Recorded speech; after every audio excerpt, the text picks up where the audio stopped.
A millionaire returns from a long journey and finds his young daughter begging for food on the street, dressed in the gift he'd sent from afar. As he runs to her, he discovers that his mansion has become a ruin, neglect, addiction, and silence corroding everything. Amid shouts, shattering glass, and threats, he makes an irreversible decision to take the girl and start over. But what should have been a new beginning awakens a dark pursuit, where protecting childhood becomes a matter of survival. If this story interested you, don't forget to subscribe to our channel and tell us what city you're watching us from. We continue. The rain lashed against the streets of Aspen in the Colorado Rockies. As Augustus Harrington's executive car drove down the main avenue, after 3 months overseeing the international expansion of his vineyards across Europe, the businessman was finally returning home. The driver slowed down upon entering the tree-lined neighborhood where the Harrington mansion stood, an imposing stone and timber construction that towered among the pine trees. "Are you eager to see your family again, sir?" asked Joshua, his trusted driver, adjusting the rearview mirror. Augustus smiled wearily. "More than you can imagine. I can't wait to hug my Clara." Clara, his 7-year-old daughter, was his world. During his trip, he had sent expensive gifts, designer dresses, and even a handcrafted doll made in Vienna. In addition, generous transfers were made monthly to Renee, his wife's account, ensuring the girl lacked nothing. The car moved slowly down the street when something unusual caught Augustus's attention. A thin child, in a faded dress that looked familiar, was standing in front of the mansion of the neighbor, Mr. Oliver, a man known for his grumpiness. Augustus squinted to see better through the rain. "It couldn't be, ... Stop the car," he ordered, feeling his heart race. It was Clara. His daughter was there, drenched by the rain, timidly knocking on the neighbor's gate. Augustus froze for an instant, unable to comprehend what he was seeing.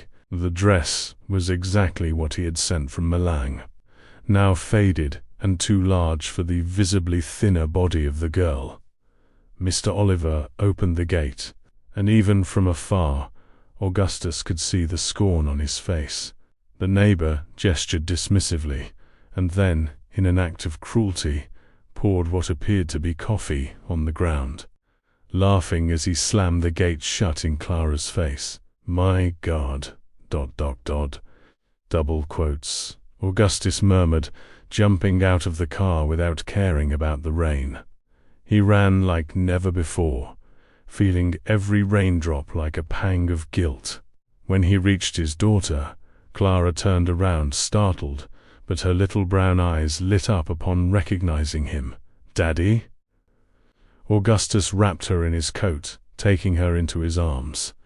She was so light. "What are you doing out here, fragile, my princess? Where is your mother?" Clara lowered her gaze. "Mommy's been sleeping for a long time. I was hungry, ... Something cold ran down Augustus's spine. With his daughter in his arms, he crossed the street toward his mansion. With my bench was wrong. The sign that something was wrong. The garden, once immaculate, was neglected and full of trash. "Joshua, take Clara to the car and turn on the heater, please," he asked the driver who had followed him. Clara clung to her father. "I don't want to be alone, ... double quotes. I'll be right back, princess. I promise. I just need to talk to your mother."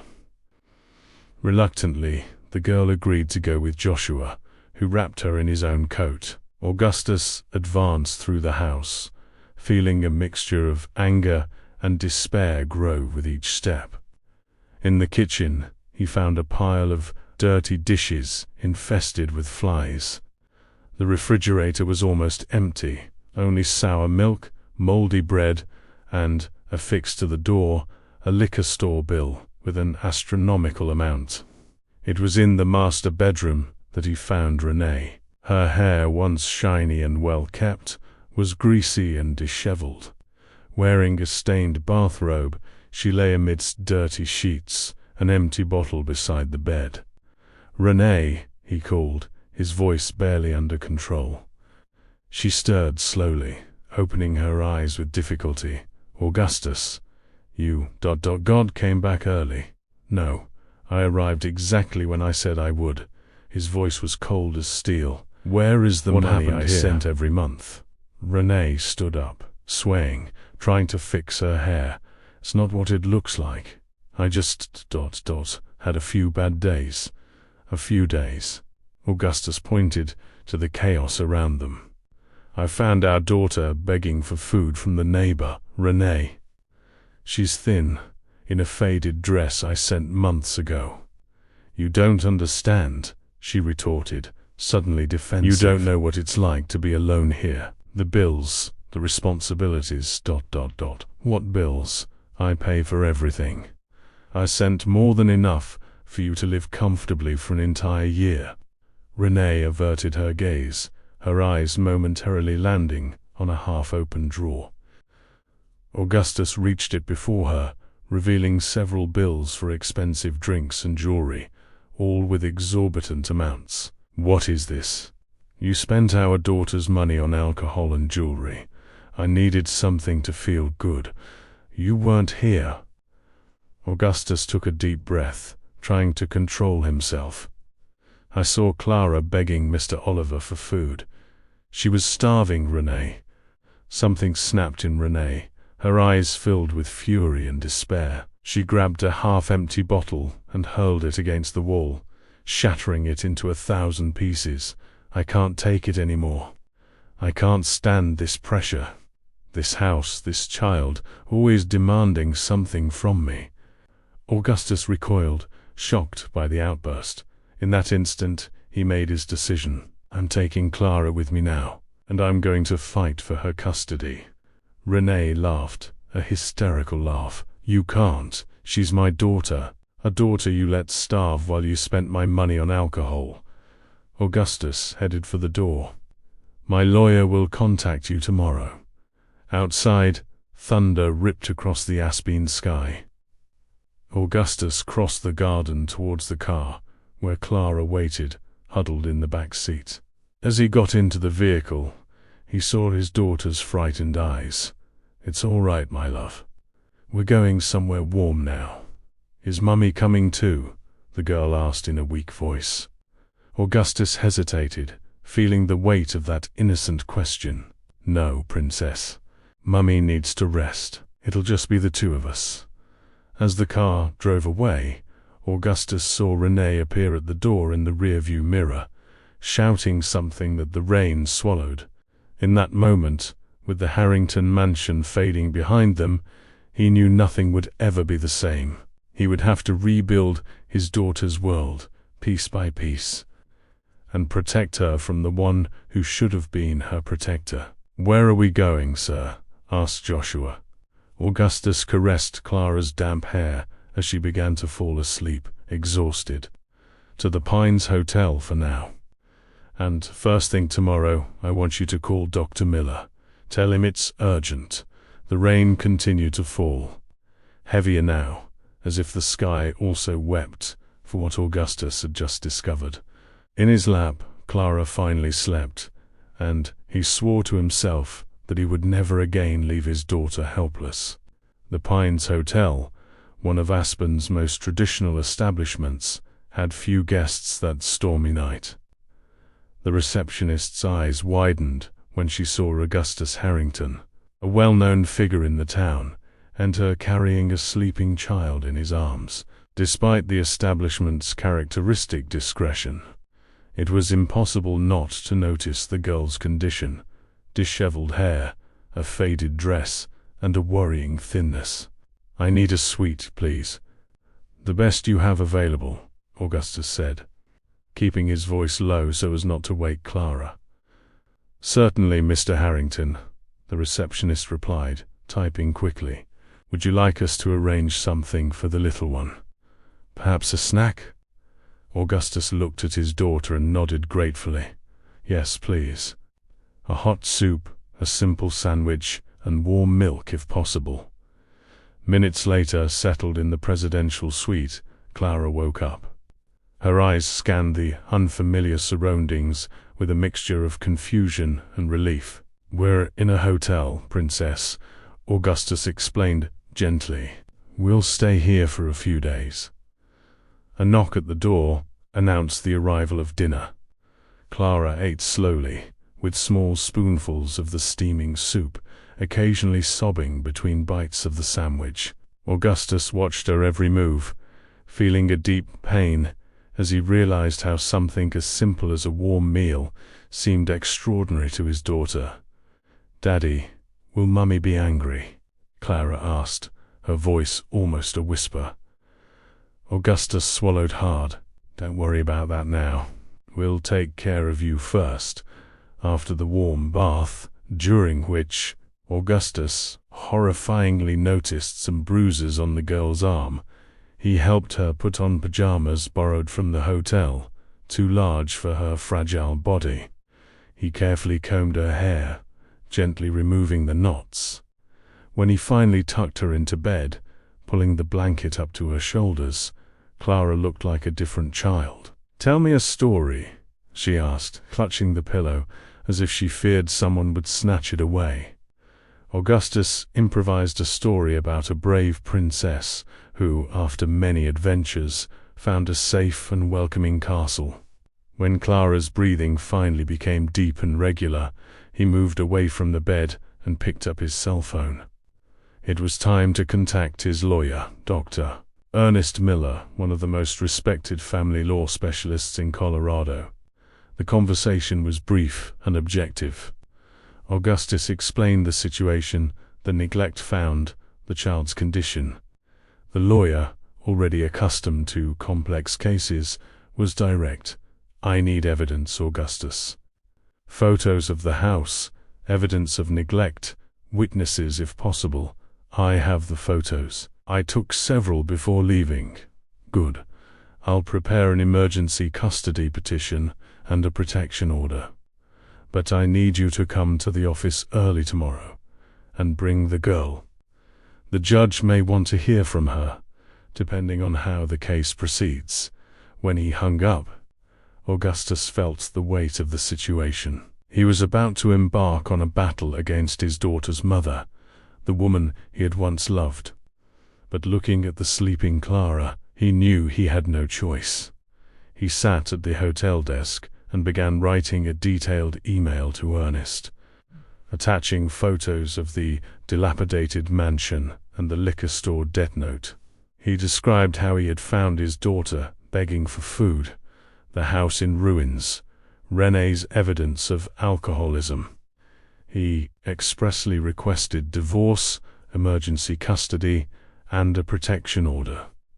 As he wrote, he felt his phone vibrate several times, with messages from Renee, alternating between pleas, threats, and justifications. He ignored them all. Around 3 in the morning, Clara began to stir restlessly in bed, murmuring in her sleep. Augustus approached, concerned. "No, don't leave me outside. It's cold, double quotes," she murmured, agitated. Augustus sat on the edge of the bed and gently stroked her head. "I'm here, my love. Daddy's here." Gradually, Clara calmed down, but her small "Promise you hands won't gripped leave her me father's outside arm again?" with surprising She asked, strength, semi-awake. The question hit Augustus like a punch. "I promise, my princess. No one will ever leave you in the rain again." When she fell back asleep, Augustus remained sitting on the edge of the bed, letting silent tears fall. What kind of trauma had his daughter faced in these months? What else had Renee done beyond what he had already discovered? At dawn, Augustus was woken by the insistent ring of his cell phone. It was Renee. Reluctantly, he answered. "Augustus, please, you need to hear me." Her voice sounded more sober, but still shaky. "I know I made mistakes, but I can explain. These months have been hard for me. Hard for you, he cut in, keeping his voice low, so as not to wake Clara. What about our daughter? Do you have any idea what she's been through? It was a moment of weakness. I deserve a chance. I found Clara begging for food in the rain, Renee. She has bruises on her arms. She was starving. A silence on the other end of the line, then a sob. I can change. I can get treatment. Just give me a chance to prove. I've made my decision. My lawyer will contact you later today. As they prepare to leave, Augustus received an anonymous message. She's my daughter too. You can't just take her. I know where you are. A chill ran down his spine. How would Renee know where they were? He looked at the window, checking if anyone was watching. As a precaution, he decided to change his plans. Instead of going directly to Ernest's office, he would make a detour. Change of plans, Clara, he said, trying to maintain a cheerful tone. We're going to have breakfast on the way. They left the hotel through the service entrance, avoiding the main lobby. In the car, Joshua seemed tense. Sir, there's a car parked across the street since last night. It might be nothing but ... double quotes. I understand. Let's take a different route, Joshua. And if you notice we're being followed, let me know. During the journey, Augustus made a quick call to Ernest, explaining the situation. The lawyer suggested a discreet restaurant near his office, where they could meet safely. The Mountain Coffee House was a family-run establishment, frequented mainly by local workers. Augustus chose a table at the back, away from the windows. Clara, still sleepy, rested her head on his shoulder. "What are we going to eat today, Princess?" he asked, trying to distract her. "Can I choose anything?" Her eyes widened at the possibility. Of course. Pancakes with chocolate. A faint smile appeared on her tired face. Pancakes with chocolate, then. While they waited, Augustus noticed Dr. Ernest enter the cafe. The lawyer, a middle-aged man with a serious expression, walked naturally towards them, as if it were a casual meeting. "Augustus, what a surprise to find you here," he said, playing along. Then he looked at Clara with a gentle smile. "And this must be Clara." Clara shyly huddled against her father, who made the introductions. "This is a friend of Daddy's, Clara, Dr. Ernest." The lawyer pulled up a chair and joined them, ordering only coffee.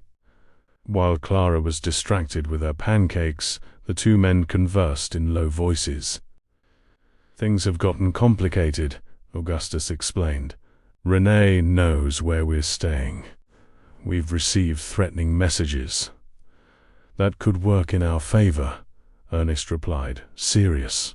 "It demonstrates emotional instability and potential risk to the child.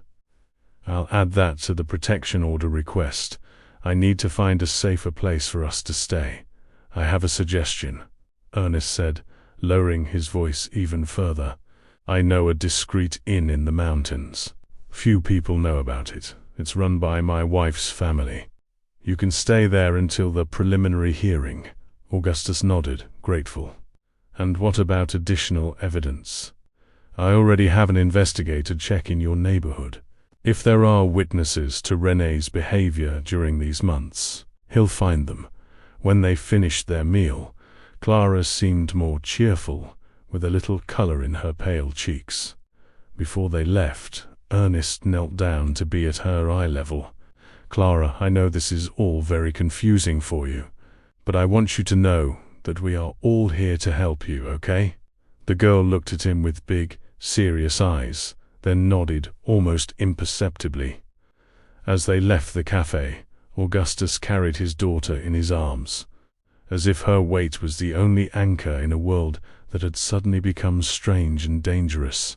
He didn't know what the coming days would bring, but he was determined to protect Clara at all costs. The Evergreen Inn was hidden among ancient pine trees, 20 minutes from downtown Aspen.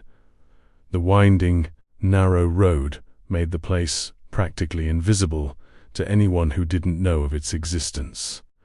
It was a cluster of 5 wooden chalets, each with a view of a small lake. Perfect for those seeking discretion, Mrs. Teresa, a 70-year-old woman with keen eyes and hands calloused by work, personally welcomed Augustus and Clara. She asked no questions about the unusual circumstances. A wealthy man staying at her modest inn with a visibly distressed child, but her compassionate gaze said she understood more than she revealed. The back chalet is the most private, she explained, guiding them along a stone path. No one will bother you here. The interior was simple but cozy. A living room with a fireplace, a compact kitchen, 2 bedrooms, and a bathroom. Everything impeccably clean and inviting. Clara explored the space timidly, as if fearing that comfort might vanish at any moment. "Do you like it, Princess?" Augustus asked, watching her touch the colorful patchwork quilt on the bed. She nodded, a small smile forming on her lips. "It's pretty. It looks like a storybook house." Mrs. Teresa appeared at the door with a tray. "I brought hot chocolate and cinnamon buns. I imagined the little one might be hungry." Augustus's grateful look said it all, while Clara savored the buns, eating slowly, as if wanting each bite to last as long as possible. Augustus received a call from Dr. Ernest. "We found something," the lawyer said without preamble, or rather, someone. "Who?" "Mrs. Iris, your neighbor from the Blue House. That retired lady who lives alone." Augustus knew Mrs. Iris well, a retired teacher who had lived next to his mansion for over 2 decades. A discreet and observant woman. "She has important information and wants to speak directly with you. She said she kept things you need to see." "Things? What things?" "She wouldn't tell me. She insists it's a matter for the girl's father, not for lawyers." There was a pause. "Augustus, I think it's risky for you to go back to the neighborhood now. Renee might be watching. I understand your concern, but if Mrs. Iris has something that can help Clara, I need to go. I can ask Joshua to arrange a discreet meeting." After hanging up, Augustus called his trusted driver, instructing him to contact Mrs. Iris and arrange a visit for the following day. Meanwhile, he would try to keep Clara as comfortable as possible. The rest of the day passed with forced calm. Augustus did his best to distract his daughter. He told stories, showed her the birds that visited the lake, and even improvised a game of hide-and-seek in the chalet. Clara responded with restrained joy, as if she feared fully surrendering to happiness. When night came and he put her to sleep, she asked the same question as the night before. "Promise you won't leave me alone?"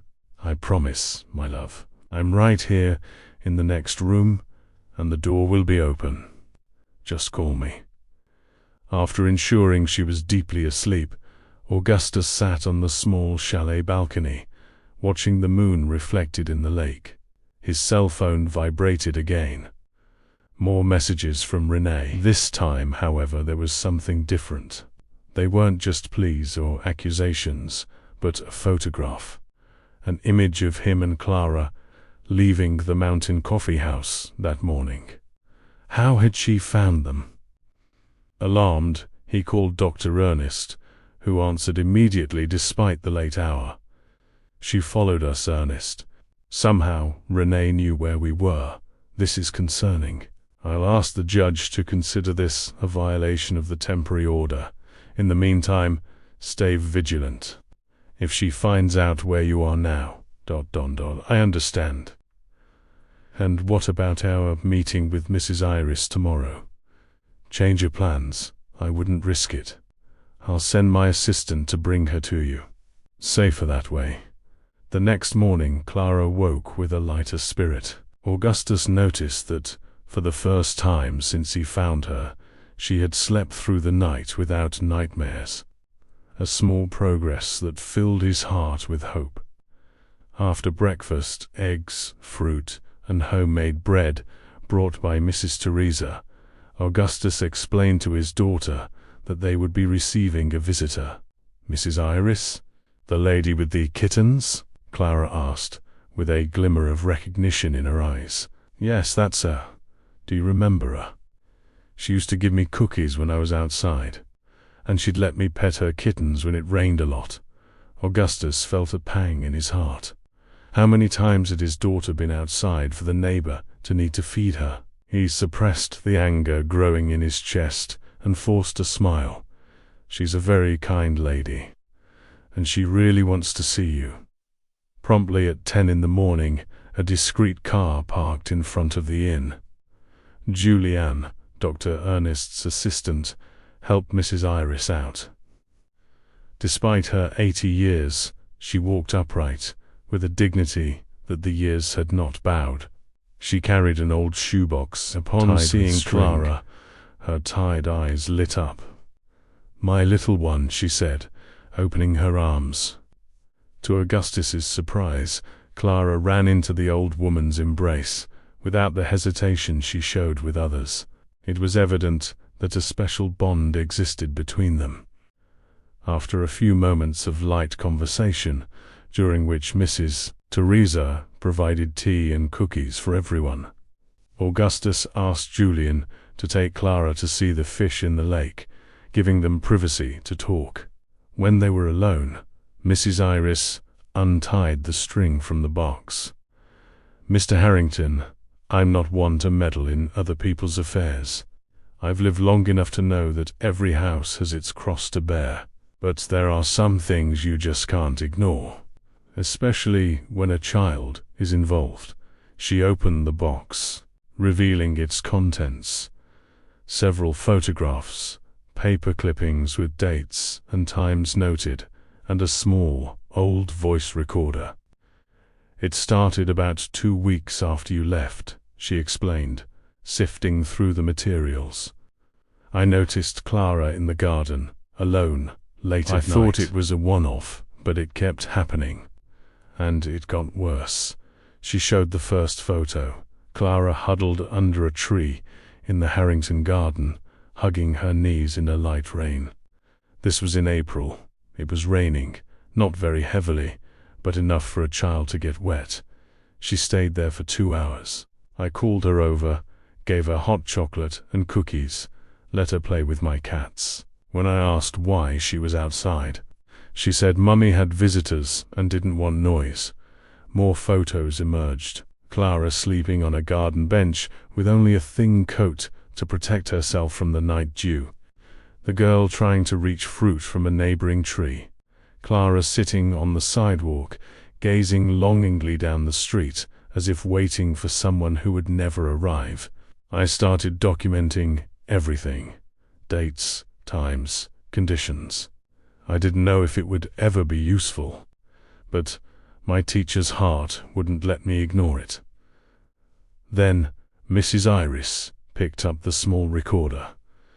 "This might be the most important thing. Your wife used to visit me occasionally, drink tea, vent. I think she felt lonely. In the last few weeks I started recording our conversations." She pressed play. Renee's voice, slightly slurred, filled the room. "It's so hard, Mrs. Iris. Augustus left me here with all this responsibility. Another mouth to feed, a child demanding attention all the time. I wasn't born for this, you know. I was a model. I had a promising career before I got pregnant. ... Mrs. Iris fast-forwarded the recording. Double quotes. ... Yesterday I had to send her outside again. I brought a friend home, we were talking, drinking, and she kept interrupting. What could I do? Children need to learn boundaries. ... Augustus closed his eyes, feeling nauseous. Who was that woman on the recording? Certainly not the Renee he had known. The one he had married, who had sworn to love and protect their daughter. "There's more," Mrs. Iris said, hesitantly. Things that... Well, that show there were men in the house, frequently, and that Clara was treated as a nuisance. Please, show me everything, Augustus pleaded, his voice choked. I need to know exactly what was happening. Over the next hour, Mrs. Iris presented her meticulous evidence, photos of unknown cars in the Harrington garage, arrival and departure times of visitors, recordings of Renee talking about deserved fun and how it was unfair to be tied down by a child. The most disturbing piece of evidence was a shaky video taken from Mrs. Iris's garden, showing Clara sitting on the porch during a thunderstorm, drenched, while lights and music emanated from inside the house. This was 3 weeks ago, the elderly woman explained. I tried to call her, but she was afraid to disobey her mother. She said she had been naughty and needed to learn her lesson. I only managed to convince her to come to my house when the lightning started. Augustus could barely control his breathing. Each new revelation was a stab. How had he not noticed the signs? How had he trusted so blindly? Mr. Harrington, Mrs. Iris said, placing a wrinkled hand over his, I know this is painful, but there's something you need to understand. Your daughter never lost hope. Even on the worst days, she would say, my daddy will come back. That certainty kept her strong. Through the window, Augustus watched Clara by the lake, laughing as strong Julian showed her how to skip stones on the water. That innocent laughter, surviving despite everything, was both his comfort and his greatest pain. Iris, you saved my daughter, he said finally. And now you're going to help us keep her safe. Can I count on you as a witness in court? The elderly woman straightened her shoulders, her gaze gaining surprising firmness. I'll be there. For Clara, I would face the devil himself. When Julian and Clara returned, the girl ran excitedly to show a small blue feather she had found. Look, Daddy. Julianne said, it's from a blue jay. It's lucky. Augustus hugged his daughter tightly, inhaling the scent of her hair, feeling her smallness against his chest. Yes, my love, it's very lucky. And you know what? Our luck is changing. That afternoon, after Mrs. Iris's departure, Augustus sent all the digitized evidence to Dr. Ernest, who replied immediately, this evidence, we can request permanent custody with no visitation rights. I'm preparing the documents right now. Augustus looked at Clara, who was drawing peacefully at the kitchen table. He noticed that, for the first time in days, she wasn't constantly looking at the door, not checking if he was still nearby. A small sign that she was starting to feel safe, but the battle was just beginning, and Augustus knew Renee wouldn't give up easily. The Aspen Courthouse was an imposing stone and glass building, contrasting with the predominant Bavarian architecture in the town. That Monday morning, as tourists strolled carelessly through the flower-adorned streets, Augustus parked his car a discreet distance from the main entrance. Remember what we talked about, Princess? He asked, turning to Clara in the back seat. The girl nodded, adjusting the navy blue dress that Mrs. Teresa had bought, specially for that day. Her hair, now shiny and well-combed, was styled in an elaborate braid, the work of the inn-owner's skillful hands. I just need to tell the truth to the lady who's going to talk to me, Clara repeated, serious. And I don't need to be afraid. Exactly. Dr. Lucy is very kind. She just wants to know how you are and what things were like at home before I came back. Dr. Ernest had explained that. Before the hearing with the judge, Clara would be interviewed by a forensic psychologist. This professional's report would be crucial for the case. When they arrived at the designated waiting room, Augustus felt his stomach clench. It was all so cold, so formal, an intimidating environment for a child who had already been through so much. But to his surprise, the psychologist, Dr. Lucy Carter, had transformed her room into a welcoming space, with colorful cushions on the floor, carefully arranged toys, and drawings by other children on the walls. "Hello, Clara," the psychologist said with a warm smile, kneeling down to be at the girl's eye level. "What a beautiful dress you're wearing today." Clara looked at her father, seeking reassurance, and then smiled shyly at the woman. "Thank you. Mrs. Teresa bought it for me." "Mr. Harrington," the psychologist addressed Augustus, "our conversation should last approximately an hour. You can wait out here, and I promise I'll take good care of Clara." Augustus nodded, gently squeezing his daughter's hand before letting go. "I'll be right here, Princess, just a step away." Watching his daughter disappear through that door was one of the hardest things Augustus had ever experienced. The next 60 minutes felt like an eternity. He alternated between pacing the hallway, mentally reviewing documents with Ernest, and compulsively checking his watch. When the door finally opened, Clara came out holding a drawing. Her face was serene, with no signs of stress or distress. "Daddy, look what I drew," she exclaimed, showing a house with people holding hands and a smiling sun in the corner. "It's beautiful, my Lucy love, Doctor," made a discreet gesture to Augustus. "Mr. Harrington, can we talk for a moment while Clara finishes coloring her drawing here in the anteroom?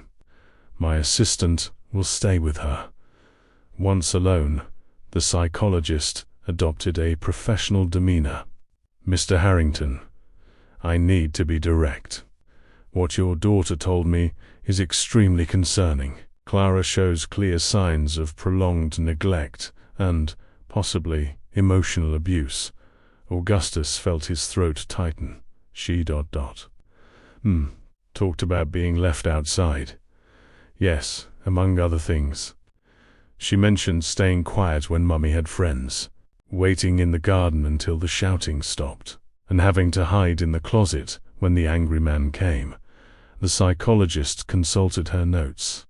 "Clara also exhibits typical behaviors of traumatized children. She startles at loud sounds, especially breaking glass, constantly checks if she has permission to eat or drink, and has an intense fear of abandonment. My God, ... There's another significant element," the psychologist continued. "When I asked where she feels safe, Clara answered without hesitation, with Daddy and with Mrs. Iris. She also mentioned that only with Daddy does she not need to be afraid to sleep." Augustus covered his face with his hands, fighting back tears. "Mr. Harrington, I will be absolutely clear in my report to the judge. In my professional assessment, Clara should remain in your custody. The mother's reintroduction should be gradual and supervised, following psychological evaluation of Mrs. Harrington and evidence of appropriate treatment for her issues. Thank you, Doctor." Before they left the courthouse, Dr. Ernest met them in the hallway. His normally serious face showed signs of optimism. "Good news. Judge Maxwell accepted all our evidence, including Mrs. Iris's materials. The preliminary hearing will be tomorrow at 9. He paused, looking at Clara, who was distractedly playing with her drawing. "Augustus, I need to warn you. The lawyer Renee Hyatt, Dr. Vincent Thorne, has a difficult reputation. He's going to play hardball." "I'm prepared," Augustus replied, determined. "I'll do whatever it takes." During the drive back to the inn, Augustus received a call from Joshua, his driver. "Sir, I think you should know. There's a suspicious car circling the Evergreen Inn since yesterday. I've already passed the information to Dr. Ernest, but I thought it best to inform you personally. Are you sure it's someone watching us?" "Almost certain. It's a silver Honda Civic, no identification." It drives by slowly, parks for a few minutes, then leaves. It's returned 3 times. Augustus looked at Clara, who had fallen asleep in the back seat, exhausted from the emotionally intense day. Thank you for the warning, Joshua. Stay vigilant. If you notice any more suspicious movement, call the police immediately. Upon arriving at the inn, Augustus explained the situation to Mrs. Teresa, who nodded gravely. Don't worry, my son is a sheriff in Vale. I've already asked him to send a patrol car to make discreet rounds here. That night, after putting Clara to sleep, Augustus remained vigilant. Every sound in the forest around the inn made him jump. Around 2 in the morning, headlights briefly illuminated the chalet window. Augustus cautiously peeked through the curtain and glimpsed a silver car parking about 100 yards from the inn. His heart pounded when he saw a figure getting out of the vehicle. Even in the gloom, he recognized Renee's outline. She walked hesitantly towards the chalets, stopping occasionally as if looking for the right one. Augustus grabbed his cell phone, ready to call the police, when he saw the silent approach of a patrol car's lights. 2 officers approached Renee, who was gesticulating agitatedly. After a few minutes of conversation, she was escorted back to her car and, apparently under the officer's orders, the next morning, while they were having breakfast, Mrs. Teresa handed Augustus a small package wrapped in brown paper. I found this hanging on the inn's railing early this morning, she explained. It smells of that expensive French perfume that I only catch a whiff of when I pass by luxury shops. Augustus opened the package cautiously. Inside was a small box of artisanal chocolates and a handwritten note. Mummy is here. I will always find you. A chill ran down his spine. He took a photo with his cell phone and immediately sent it to Dr. Ernest with the message, another violation of the order. Renee was here last night, left this. The lawyer replied promptly, documenting everything for the judge. This is good for us, bad for her. But double your precautions. The preliminary hearing was scheduled for 9 in the morning. Augustus decided it would be safer to leave the inn very early and take an alternative route to the courthouse. Clara, sensing the tension, was quiet and thoughtful throughout the journey. It's going to be all right, Princess, Augustus assured her, holding her little hand. It's just a conversation with the judge to decide where you're going to live. What if I have to go back home with Mummy? She asked, her voice almost inaudible. The question hit Augustus like a physical blow. That's not going to happen, Clara. I promise you. From today onwards, we will always stay together. The courthouse was more bustling than the day before. Augustus noticed curious glances following them. After all, the Harringtons were well known in Aspen, and rumors about the separation must already have been circulating.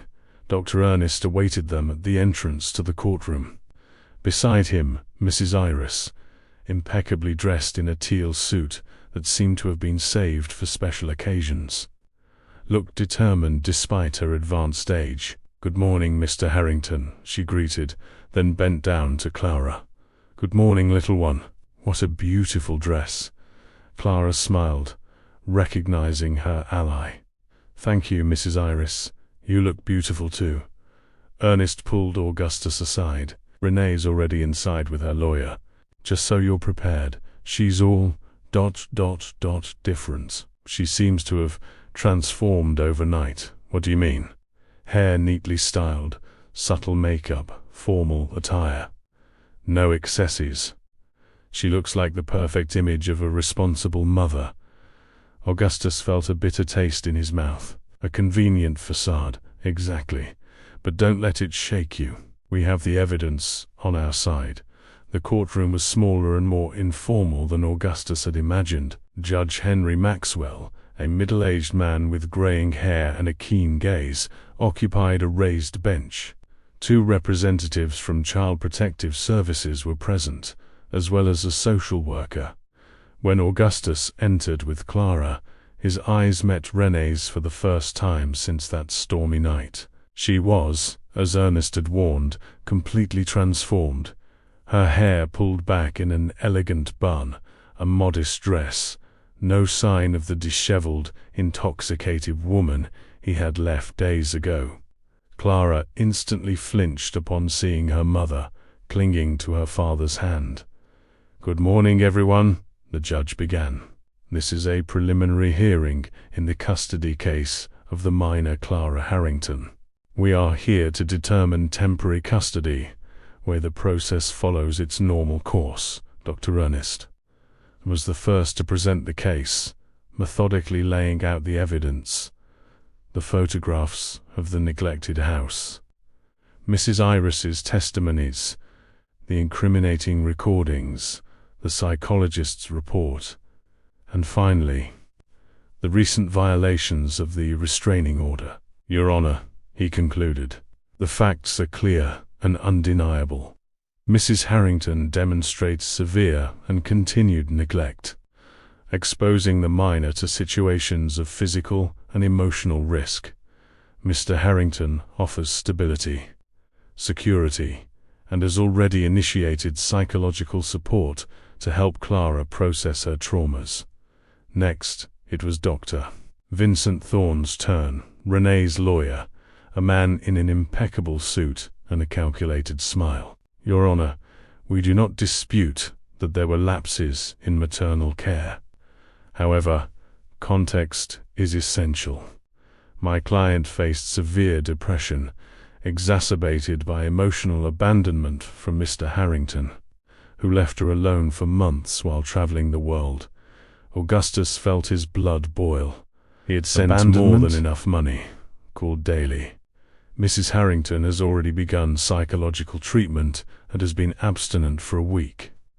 She recognizes her mistakes and asks only for a chance to demonstrate that she can be the mother Clara deserves." The judge listened carefully to both sides, occasionally making notes. When the lawyers finished, he addressed Augustus and Renee directly. "Mr. Harrington, why did you take so long to return, knowing you had a young daughter at home?"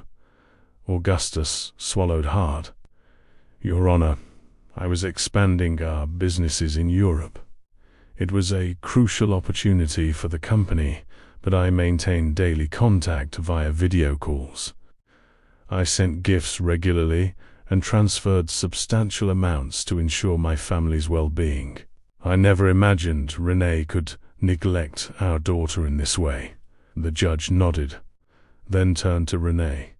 "Mrs. Harrington, do you admit to having left your daughter outside the house, exposed to the elements, while receiving visitors?"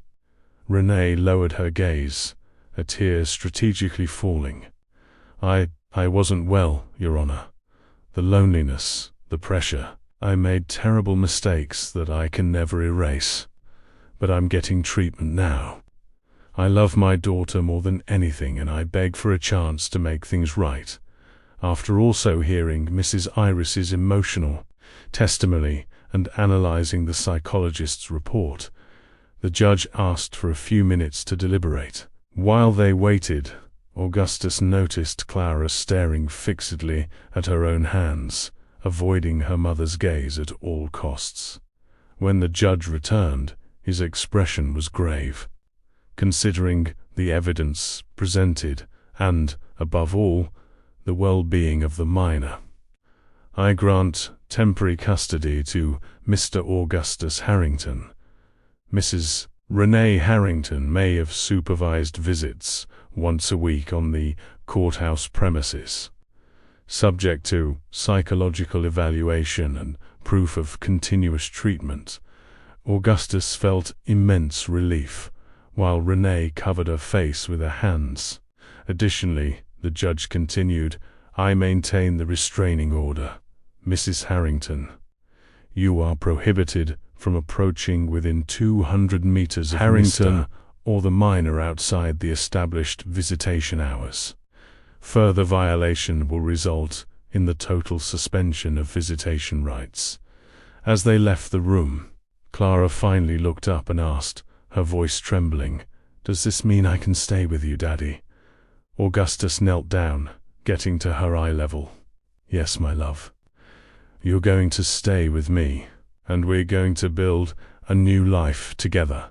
I promise." As they walked towards the exit, Augustus felt Renee's gaze burning into his back. He didn't need to turn round to know that this was far from over. The first battle was won, but the war for Clara's safety and happiness was just beginning.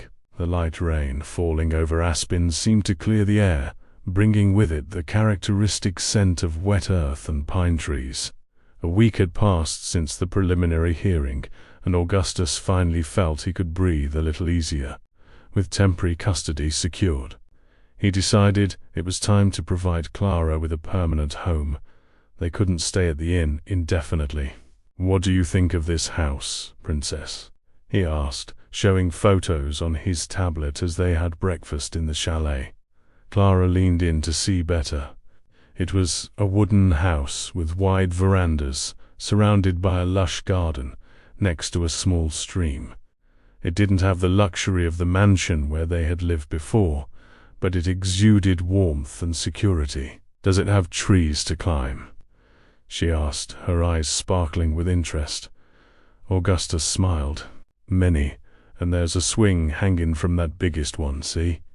Plus there's a stream where we can see little fish. Can we go see it today?" "Of course.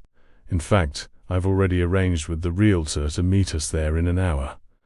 As they prepared to leave, Augustus received a call from Dr. Ernest. "Augustus, I have some updates. First, the police formally registered the violations of the restraining order. Second, Renee underwent the psychological evaluation ordered by the judge. And how did it go?" There was a pause on the other end of the line.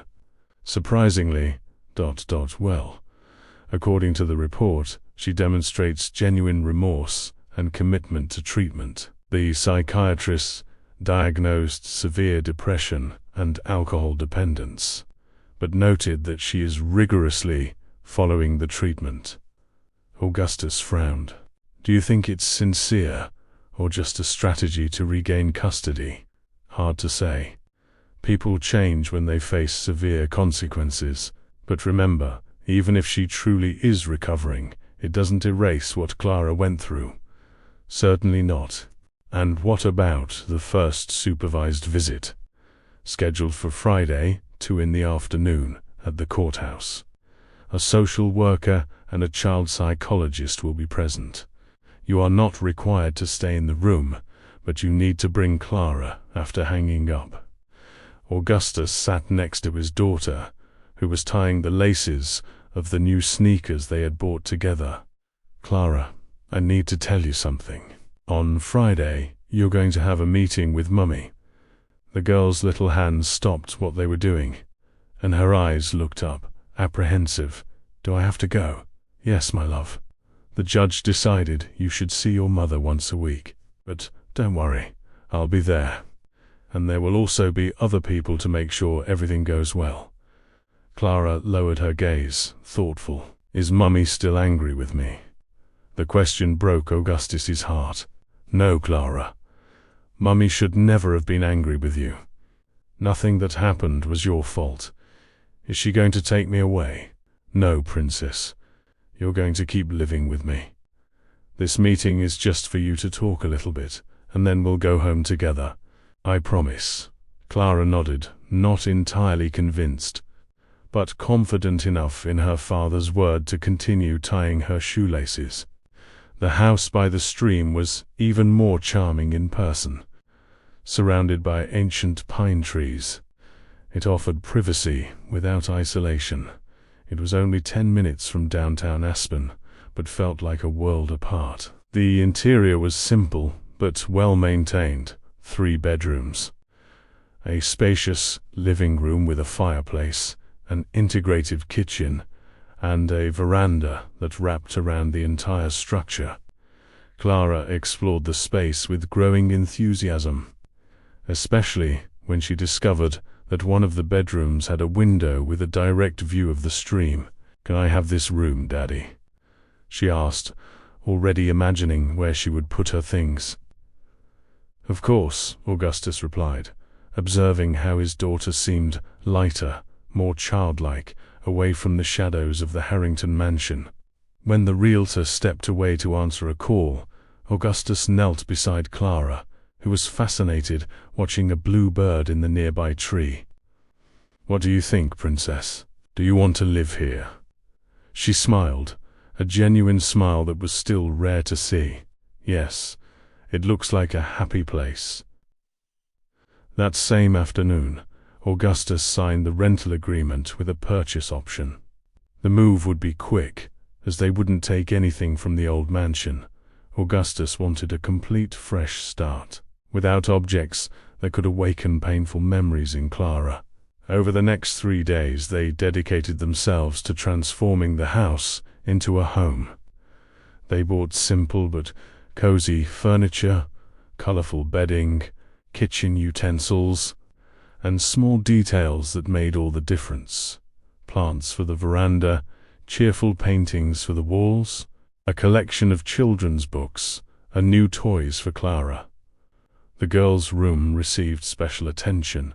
Augustus allowed her to choose everything, from the color of the walls, a soft blue like the summer sky, to the bedspread printed with stars and planets.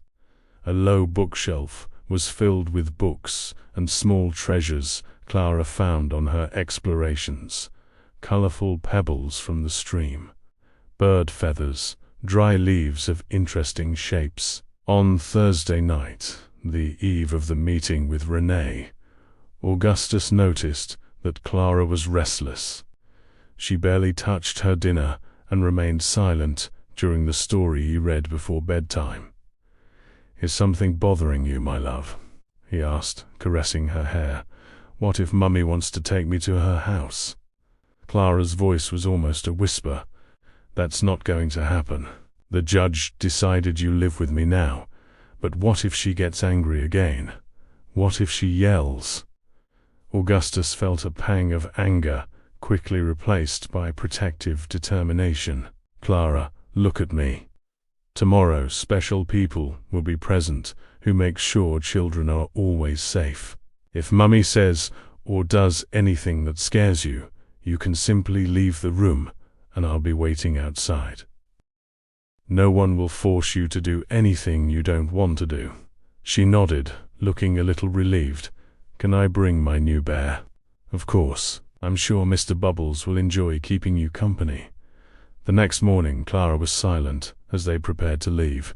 She dressed without protest in the outfit Augustus had set aside, a simple but pretty dress and a cardigan in case she felt cold in the courthouse's air. Conditioning. Mr. Bubbles, the brown teddy bear they had bought together, was firmly clutched in her arms. The drive to the courthouse was tense. Augustus tried to distract Clara by pointing out interesting things through the window, but the girl only responded with monosyllables, her gaze distant. In the courthouse parking lot, before they got out of the car, Augustus turned to face her. "Remember, Princess, no matter what happens in there, we'll both come back to our new home together, to our special little spot by the stream, with the birds and the trees. Nothing will change that." A small smile appeared on Clara's face. "Promise?" "I promise, with all my heart." The room designated for supervised visits was different from the austere courtroom. There were toys, books, colorful drawings on the walls, an attempt to create a less intimidating environment. The social worker, Martha Peterson, a middle-aged woman with a gentle expression, greeted them at the door. "Hello, Clara," she said, kneeling down to be at the girl's eye level. "What a beautiful bear you brought. What's his name?" "Mr. Bubbles," Clara replied shyly. "A perfect name. He can come in with you, if you like. Your mother is already waiting inside along with Dr. Philip, who is a child-friendly psychologist." Clara looked at Augustus, who nodded encouragingly. "I'll be right out here, Princess. If you need me, just ask Martha to call me." With hesitation, Clara followed the social worker into the room. When the door closed, Augustus felt as if a part of him had been torn away. He sat on the nearest chair, trying to contain his anxiety. Dr. Ernest, who had arrived to officially accompany the visit, sat beside him. "It's going to be all right. Martha is excellent, and Dr. Philip has decades of experience. They will immediately intervene if they notice any signs of stress in Clara." The minutes dragged like hours. Augustus alternated between pacing the hallway and obsessively checking his watch. After about 20 minutes, the door opened and Dr. Philip came out, walking towards him. "Mr. Harrington, I think it would be good for you to come in now." Augustus felt a tightness in his chest. Did something happen? "Nothing alarming, but Clara is very tense. Your presence might help." Upon entering the room, Augustus saw Clara sitting in one of the small chairs, clutching Mr. Bubbles, her eyes fixed on the floor. Renee was on the other side of the table, visibly trying to hold back tears. Martha was beside Clara, a hand gently resting on her shoulder. "Daddy," the girl exclaimed upon seeing him, running into his arms. Augustus lifted her, feeling the tremor in her small body. "It's all right, Princess. I'm here now." Renee stood up, uncertain. She looked different from the last time Augustus had seen her in court. No elaborate makeup, loose hair, visible dark circles, despite the obvious attempt to hide them. She seemed genuinely distraught. "She doesn't want to talk to me," Renee said, her voice choked, "or even look at me." Martha intervened with a professional tone. "Mr. Harrington, we believe it would be beneficial if you remained present during the rest of the visit. This may help Clara feel more secure." Augustus nodded, sitting down with Clara on his lap. The girl kept her face buried in his chest, refusing to look at her mother. "Clara," he said softly, "it's all right. I'm here with you. No one will hurt you or take you away."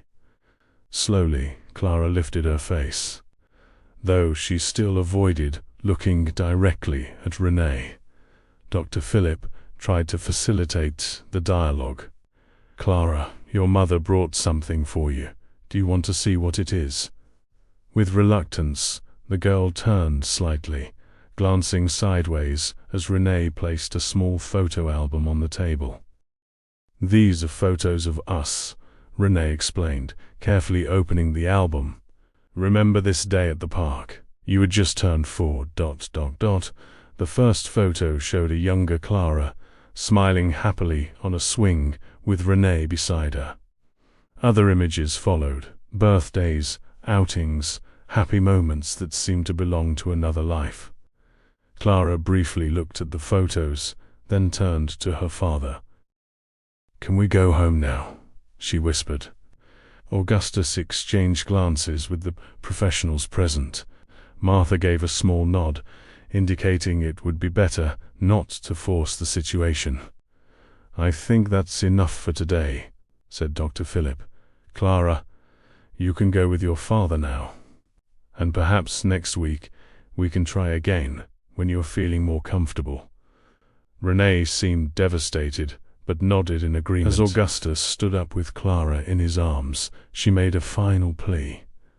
"Clara, my love, Mummy is trying to get better. Mummy is sorry." The girl didn't respond, hiding her face in her father's shoulder again. In the hallway, Martha approached Augustus. "Mr. Harrington, this is perfectly normal. Children who have experienced trauma need time to rebuild trust.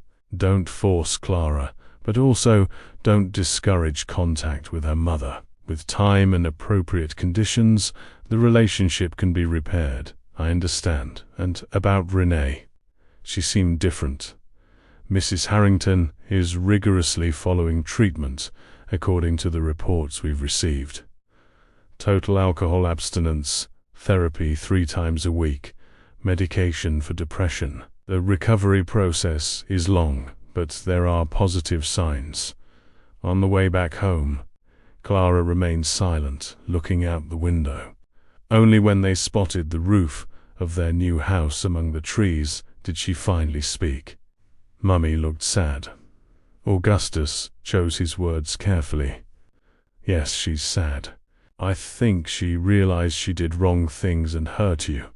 She said she's taking medicine to get better. That's true. Your mother is sick, Clara. Not the kind of sickness you can see, like a cold, but a sickness that affects how she feels and acts. She's trying to heal. Clara considered this for a moment. When someone is sick, we don't get angry at them, do we? Augustus felt a lump in his throat at the child's wisdom. That's true, Princess. We don't get angry, but we also take care until the person is completely healed. Upon arriving home, a surprise awaited them. Mrs. Teresa was on the veranda, next to a large box with holes. I thought you might want a little more joy in this new house, the lady said with a smile. Inside the box, a golden Labrador puppy stirred, barking happily. Clara's eyes widened in pure enchantment. A puppy? Is he really ours? All yours, Mrs. Teresa confirmed. My niece's son had this litter, and this one was in need of a home full of love. For the first time that day, Clara's face completely lit up. She knelt before the box, letting the puppy lick her face, laughing with abandon. What shall we call him?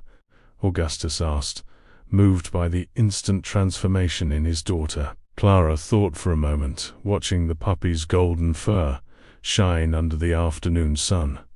Sunny. We'll call him Sunny, because he's yellow and warm and makes everything happier. That night, as Augustus made Clara's bed, with Sunny sleeping curled at her feet, the girl looked thoughtfully at her father. Daddy, I think one day I can talk to Mummy again. Not now, but one day. Augustus sat on the edge of the bed, his heart full of mixed emotions. When you're ready, my love. There's no rush. Do you think she'd get better from her sickness? I hope so, Princess. I really do. As Clara fell asleep, Augustus remained seated beside her, watching her peaceful breathing. Outside, the rain began to fall again, but inside, in this small refuge they had built together, there was finally peace. Months passed, like pages turning in a storybook. Aspen's harsh winter gave way to spring, which painted the streamside house's garden with wildflowers of all colors. Sunny, the golden Labrador, was no longer a clumsy puppy, but a loyal companion who followed Clara everywhere, especially on her exploratory expeditions around the property. The routine Augustus had so carefully established had transformed into a comfort for both of them. Mornings began with breakfast, prepared together. Clara insisted on helping make pancakes on weekends. Then, while she attended a small, welcoming school near the town center, Augustus worked remotely from the office he had set up at home. Lunches were simple but nutritious meals. Afternoons brought homework, playtime with Sunny, and occasionally visits from Mrs. Teresa or Mrs. Iris, who became cherished presences in the new life they were building. That sunny September morning, Augustus watched Clara from the kitchen window. She ran across the lawn with Sunny, her hair, now longer and healthier, fluttering behind her like a golden flag. Her laughter, once so rare, now frequently echoed across the property. The weekly sessions with the child psychologist were taking effect. The nightmares had diminished, as had the fear of being left alone or doing something wrong. Augustus's cell phone vibrated on the table. It was a message from Dr. Ernest. Final hearing scheduled for Thursday, 10 a.m. All reports received. Can we talk later today? Augustus replied affirmatively, feeling that familiar tightness in his chest. Although the evidence continued to be in his favor, and the social worker's reports on Clara's progress were excellent, he couldn't shake the anxiety. This would be the hearing that would permanently determine his daughter's custody. Supervised visits with Renee had evolved slowly. The first few weeks were tense, with Clara barely speaking, often asking to leave early. Gradually, however, the barriers began to yield. At the last visit, a week ago, Clara had even shown Renee a drawing she had made at school, a yellow house with Sunny in the backyard, and, significantly, 3 figures, herself, her father, and a little apart, her mother. Renee, for her part, seemed truly committed to her recovery. Treatment reports indicated consistent progress. She remained sober, diligently attended therapy sessions, and took her medication regularly. During visits, she presented herself appropriately dressed, controlled her emotions, and, most importantly, respected Clara's boundaries, never forcing proximity or physical contact when her daughter seemed uncomfortable. Sometimes, Augustus wondered if he should feel more compassion for his ex-wife. It was difficult, considering everything Clara had suffered. But how could he explain to his daughter that she should forgive, without setting the example himself? "Daddy, look what I found." Clara's voice brought him back to the present. She ran into the kitchen, Sunny at her heels, holding something in her cupped hands. "What is it, princess?" She carefully opened her hands, revealing a small green frog. It was near the stream. "Can I keep it?" Augustus smiled. "Frogs are happier in nature, my love. But we can draw her before we return her home." Clara considered for a moment, then nodded. "Okay, I'll call her Emerald while she's visiting." After carefully documenting Emerald with drawings and a cell phone photo, father and daughter returned the small frog to the stream. Clara waved solemnly as the amphibian hopped away. "Goodbye, Emerald. Come back to visit whenever you like." Later that day, while Clara was doing her homework at the kitchen table, Augustus received a visit from Dr. Ernest. They talked on the veranda, away from the girl's attentive ears. "All reports are favorable," the lawyer explained. "Clara's psychologist strongly recommends maintaining custody with you, highlighting the child's exceptional progress in recent months." The social worker, who supervised the visits, also presented a positive evaluation of the environment you created here. "And what about Renee?" That's the interesting point. Her treatment reports are also positive. 6 months of proven sobriety, significant progress in therapy. Her psychiatrist attests that she is responding well to medication and demonstrates genuine remorse and a desire for reparation. Augustus frowned. Could this complicate our case? Not exactly. The history of neglect is well documented, and Clara's current well-being with you is undeniable. What might change is the visitation schedule and, eventually, the possibility of unsupervised visits. "I don't know if I'm ready for that," Augustus admitted. "I still don't trust her." Understandable. But remember that the judge will primarily consider what is best for Clara in the long term. And having a healthy relationship with her mother, as long as it's safe, is usually considered important. That night, after putting Clara to bed, Augustus remained on the veranda, contemplating the stars that twinkled above the pine trees. What would the future hold for his daughter, for himself? The idea of sharing, even minimally, Clara's life with Renee still caused him discomfort. But he couldn't deny that his ex-wife seems to be genuinely changing. On the morning of the hearing, Clara helped her father choose his tie. She opted for the blue one with small goldfish, a Father's Day gift from her. "Are you going to talk to the judge again today, Daddy?" she asked as they had breakfast. "Yes, Princess. He's going to officially decide that you'll continue living with me, and Mummy will be there." "Yes, she will."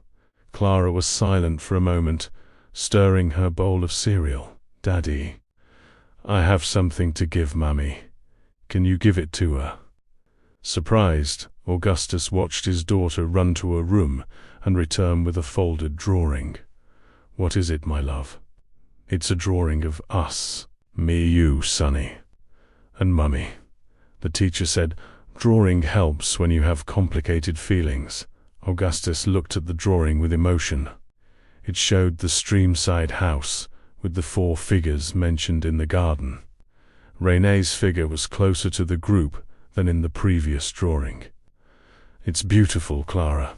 I'm sure your mother will love it." As they headed to the courthouse, Augustus felt a strange mix of emotions. Part of him still harbored resentment for everything that had happened. Another part recognized that people could change, could heal from their wounds and internal illnesses.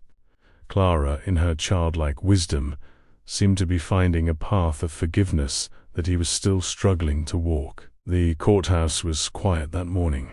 Mrs. Iris was already waiting for them in the lobby, impeccably dressed as she had been the first time. Mrs. Teresa had also come to stay with Clara during the hearing. "Good morning, little one," Mrs. Iris smiled, hugging Clara. "What a beautiful dress you're wearing today." "Thank you. Daddy chose it. He said green is the color of hope." Augustus left Clara with the 2 ladies in the waiting area and followed Dr. Ernest to the courtroom. Upon entering, his eyes immediately met Renee's. She seemed nervous, but composed, dressed with elegant simplicity. Beside her, Dr. Vincent consulted papers with a serious expression. Judge Maxwell entered shortly after, and as expected, the reports were largely favorable to Augustus. Dr. Ernest presented the case competently, highlighting the stable and loving environment his client provided Clara, the girl's progress in school and therapy, and her successful adaptation to the new home and routine. When it was his turn, Dr. Vincent surprised everyone with his approach. "Your Honor, we do not contest primary custody for Mr. Harrington. My client recognizes that Clara's well-being is being fully met in the current situation.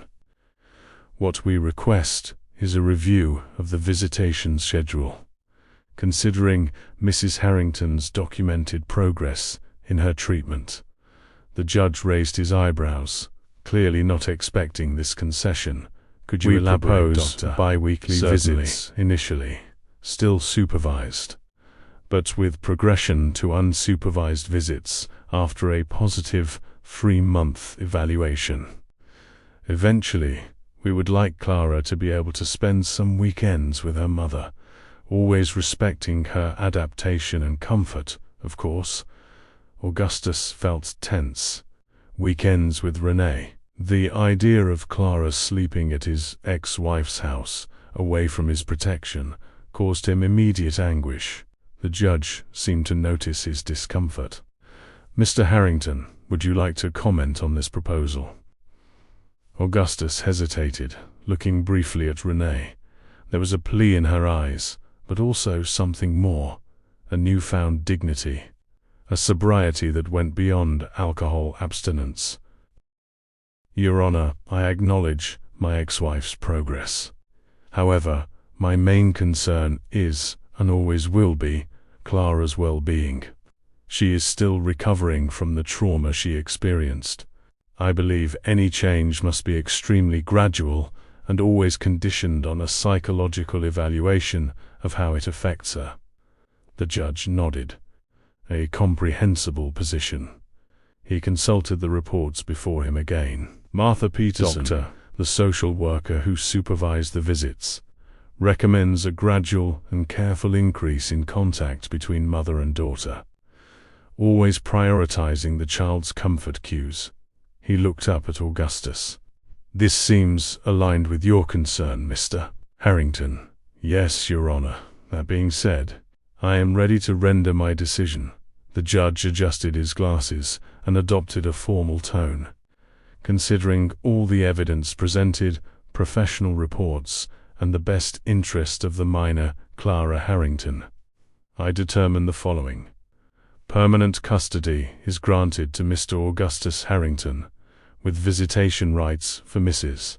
Renee Harrington, under the following conditions.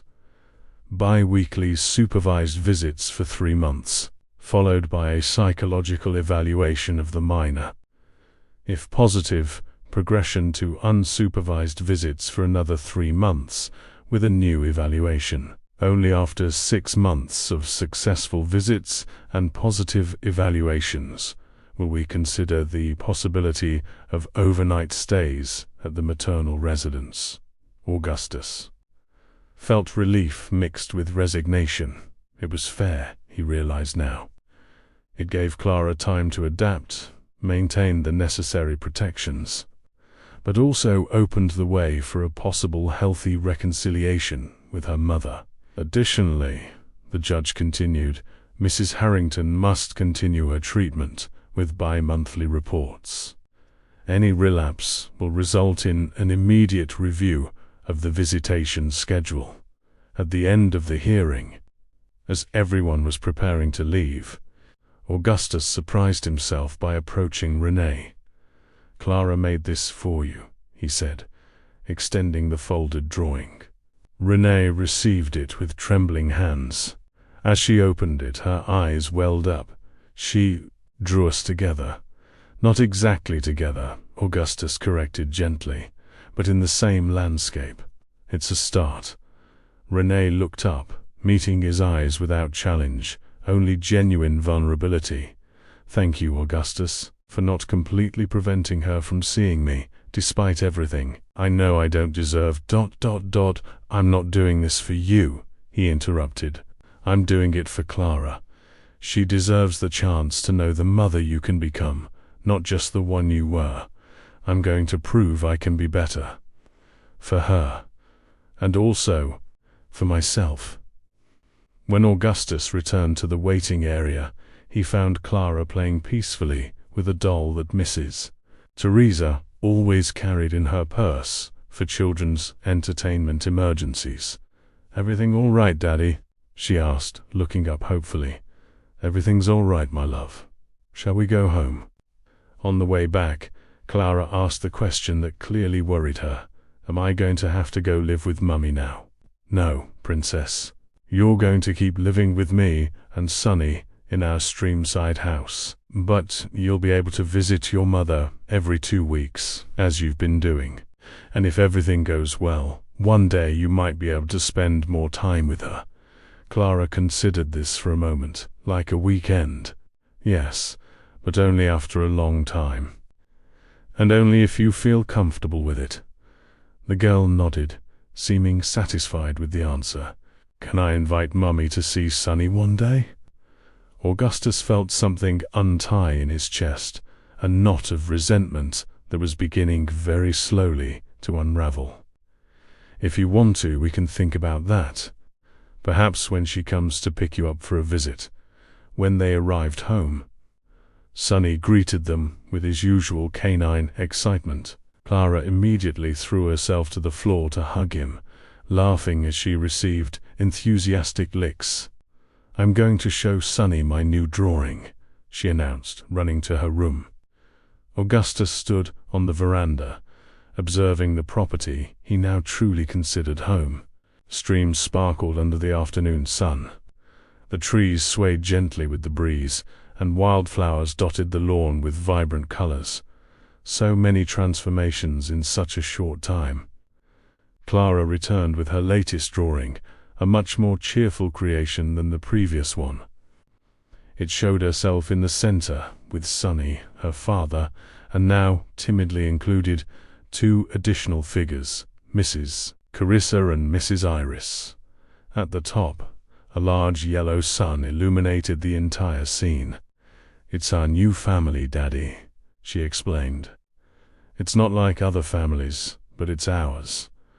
"It's perfect, Princess," he replied, hugging her. That night, after Clara fell asleep, Augustus sat on the veranda with a cup of tea. The rain began to fall softly, a comforting sound. Sonny slept at his feet, occasionally moving his paws as if running in dreams. He thought about how life could change in unexpected directions. A year ago, he would never have imagined being there, alone with his daughter, in a modest house surrounded by pine trees. Nor would he have imagined that he could begin to find peace with the past, or that Renee could truly change. The sound of the rain intensified, but this time it didn't bring painful memories.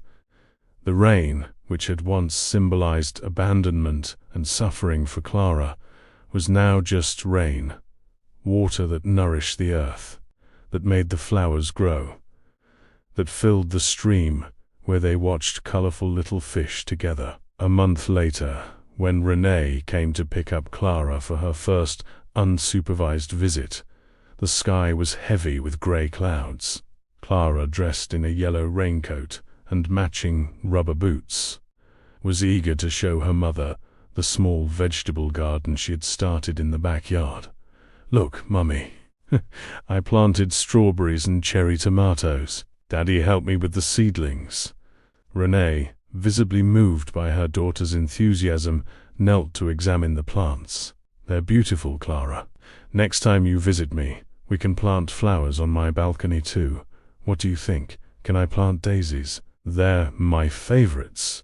"Of course, my love." Augustus watched the scene from the veranda, still with contradictory feelings, but predominantly at peace. Dr. Ernest had once told him, "You don't have to trust her immediately. Trust the process, the professionals, and especially your daughter. Children have an impressive radar for authenticity."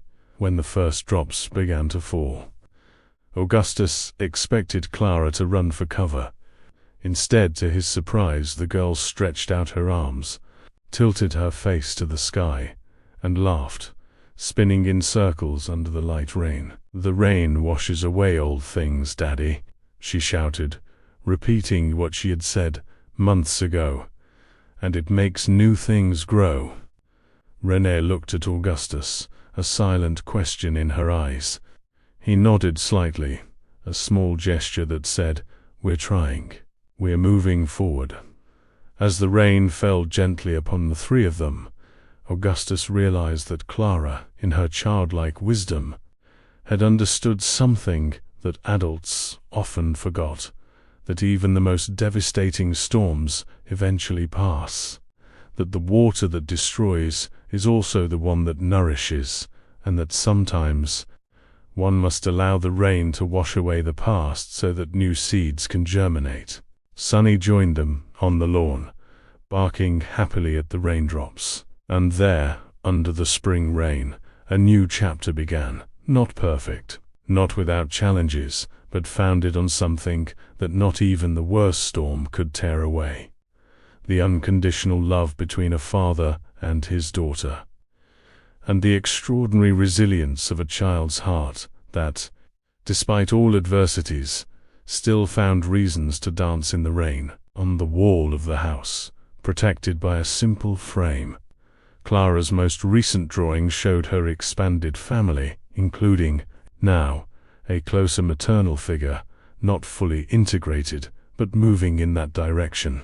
Above them all, a large, colorful umbrella protected them, not from the rain, which fell freely around them, but offering what everyone needed: a shared shelter, a space of security, a silent promise that, this time, no one else would be left outside. End of story, dear listeners. We hope Augustus and Clara's story has touched your hearts. To continue this emotional journey, we have prepared a special playlist with equally captivating stories. Find it by clicking the link on the left. If you enjoyed this narrative, don't forget to subscribe to our channel and like the video. Every day, we bring unique stories that explore the complexity of life. Tell us in the comments what touched you most in this story of rebuilding and forgiveness. We look forward to reading your impressions.